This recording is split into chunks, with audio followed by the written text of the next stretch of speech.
Welcome to another Indie Dev Showcase, highlighting the many indie games we play here on the channel. If you'd like to submit a game for a future video, please reach out. But otherwise, let's begin.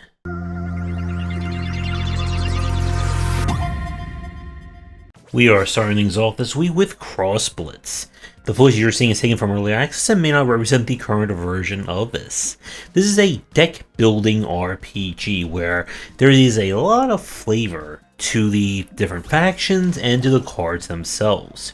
The game comes with both a kind of roguelike mode, think of a Slay the Spire, as well as a full-on RPG adventure, where you'll go through each chapter playing as your chosen character, getting upgrades, buying new cards, and trying to get through to the end. Now, our kind of general card mechanics here is a tempo base, kind of in a way similar to that of Hearthstone. Place a card, and then you must wait until the next turn to activate it. Where the twists and challenges come in is that as you play cards, as you acquire new cards, you'll be able to acquire kind of like a super card.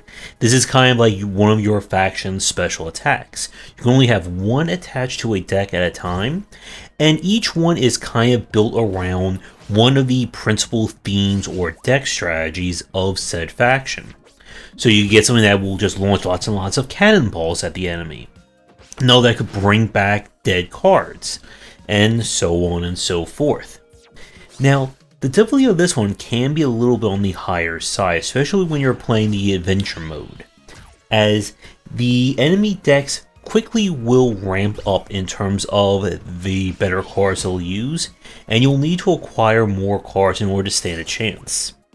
There's definitely a lot going for Blitz. The game, since we played it, has gotten multiple updates, and this one is looking very promising. If you're looking for a deck builder that has a lot of charm and interesting mechanics to it. We now go to Prison City. This is a modern retro platformer built along the lines of Power Blade. When a city is completely taken over by an evil gang, it is up to us with our chakram/boomerang to infiltrate the city, take it back one district at a time, and of course be the hero. Now, the structure here again is straight out of Power Blade. Each level is a kind of large area where you're trying to find the agent who will provide you with the key card needed to open up the boss door, beat the boss, and you beat the level. As you play through, you'll be able to acquire upgrades that can increase like the range of your boomerang, as well as finding additional upgrades for your weapon and health. Now, the difficulty of this one can be very high. It can be hard sometimes to figure out enemy patterns, especially some of the bosses, where by the time you kind of get the tell of the attack, it's already too late and you're gonna die. There are some annoying jumps here and there, especially trying to like grab like an edge or trying to grab like a background fence to kind of carry yourself along. This is one of those games where enemies can hit you and you can get sent right back careening into a death pit. The level design can be a little bit of a mixed bag. The levels themselves feature a lot of point of no returns, which again, it's not bad on repeated plays once you know what you're doing, but casual playthrough can be a bit frustrating where, oh, you went down the wrong ledge, now you gotta repeat the entire area all over again. And if you run out of lives, especially at the boss, it is all the way back to the start of the level. If you're not a fan of modern retro platforming, Prison City is not going to make you a fan, but if you enjoyed the likes of Power Blade and looking for a spiritual successor, then I would at least give this one a play. We now switch to a different kind of platforming with My Next Life as a Bird. You were tragically killed, but you have been reincarnated into a bird, or a boy wearing a bird suit. Either way, you're going to do what birds do, and that is flap your wings, dodge projectiles, and collect bird coins. The simplest way to describe this is kind of a almost platformer meets like idle game. As you play through, you'll acquire bird coins that can be used to give yourself more permanent boosts to let you get faster, go further, get more coins, etc, etc. If you've played any kind of 2D platformer, especially the likes of Super Meat Boy or anything else that's on the challenging side, then you should be more than suited to playing this one. This is definitely one of those what you see is what you get kind of games. If you're hoping for like an evolution of platforming design and mechanics, you're not going to find that here. The gameplay loop was engaging enough, and I do like kind of like the progression-based system to make the platforming even more crazier and crazier. So if you're looking for a very, I guess, feathery platformer to play, then give this one a try. Now up is Lucky Hero. This is Luck Be a Landlord meets kind of a deck building roguelike. You must use the power of slots and hopefully getting what you need in order to save the kingdom from evil. In this one, every symbol has some kind of specific purpose to it. You can put a money symbol on to get yourself more resources, healing potions provide you with more health, symbols that can enhance your attacks, enhance your defense, etc, etc. Many symbols have kind of a durability, and once they're gone, you must acquire something else. All the while, the enemies will do what they can to mess with your symbols, and of course just go in for the attack. This is one of those games, much like a lot of the other deck builders we've played, where it's easy until it's not. Get some really good symbols, have a game plan, you can kind of rip and tear through a lot of the earlier counters. But run into that one enemy who just messes up your build or messes up your slots, and you are in deep trouble. You don't really have the means to pivot or adapt on the fly to a major change or to a very hard enemy. I would say this one is on the okay side. If you like, again, like the ramness of the Luck Be a Landlord, and looking for one that has a little bit more structure to it, I would give this one a play. But if you're hoping for something that allows you a little bit more, again, control over your builds, control over what you're able to do, this one may be a little too much gambling for you to enjoy.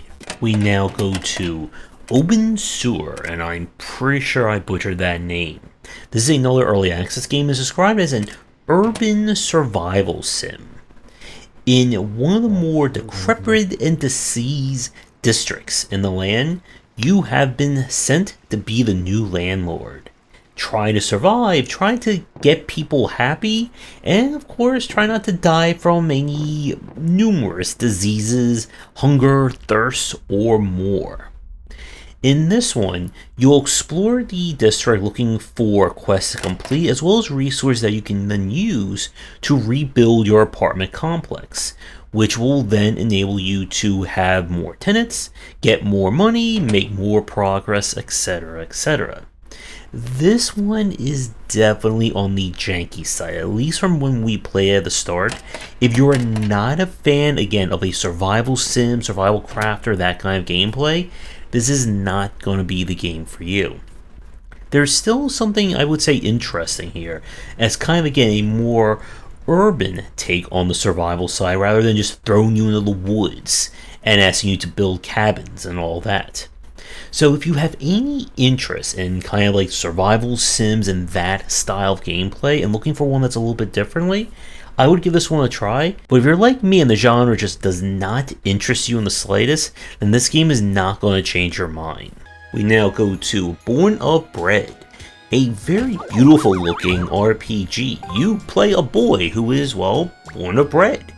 When your father is accused of causing demons to come to the world and threaten everyone, it's up to you and your friend to go out on a merry adventure to try and save the day, prove their innocence, and get into a lot of turn-based combat along the way. I really do love the aesthetic and art style of this game, especially like how the character models like change in terms of different emotions and what is happening.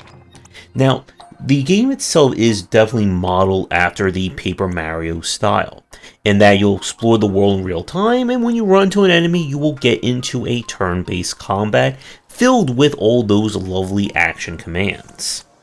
As you play, you'll be able to upgrade your characters, go on a variety of side quests, and find all manner of MacGuffins as well.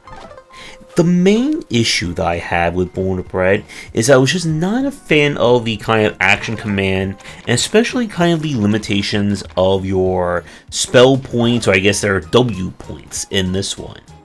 As with a lot of the other RPGs we've played, mistiming dash commands will slow down combat quite a bit and can easily lead you into taking a lot of extra damage. Now, your WP does not restore after combat. Instead, you'll need to use either like a consumable item to bring it back, or you have to use basic attacks in order to kind of start bringing or recuperating it. And it slowed down combat quite a bit, since you can't just use your stronger attacks in order to quickly deal with some of the minor enemies. So it did feel a little bit slower in that respect. If you're not a fan of, again, like the Paper Mario style or a very action command heavy RPG, Born of Bread is not going to probably be it for you, but this game is still a very delightful take on RPG design. And if you don't mind those issues and looking for a charming game to enjoy, then this would definitely be an easy recommendation. And with that, we are done for this week's showcase. You'll find links to all the games down below. If you did play any of them, let me know what you think about them. Let me check out your game. Once again, for a future stream and showcase, please reach out. We're always looking for titles. And with that said, everyone, thanks for watching this video, and see everyone in the next one.